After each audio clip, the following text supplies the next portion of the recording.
This is an alternative to the magic ring, and it's perfect for beginners. The only difference is there is a hole in the middle when you start a round piece with a chain. Okay, let's learn how to start round piece with chain 2 step by step. Step 1, make a slip knot and put it on the hook.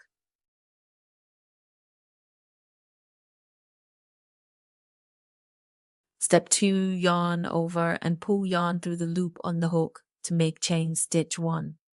Remember to insert a stitch marker between the knot and V later. We need to make single crochet into this stitch.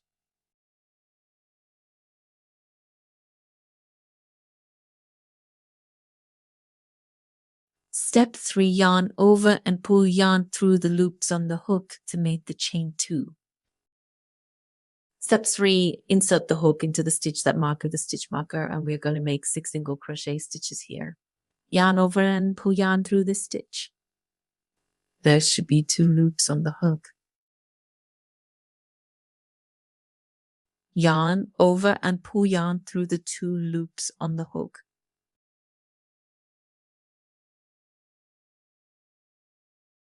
This is the first single crochet stitch. Remember to insert a different color stitch marker into the stitch that you just made.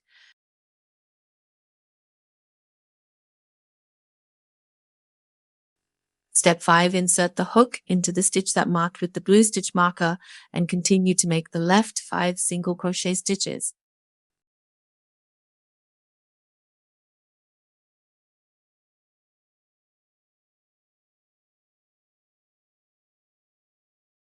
When you're done, your piece should look like this 6 stitches totally. Last step, remove the blue stitch marker and insert your hook into the stitch that marked with the yellow stitch marker. That's the first stitch of round 2. And to start round 2 as your pattern says.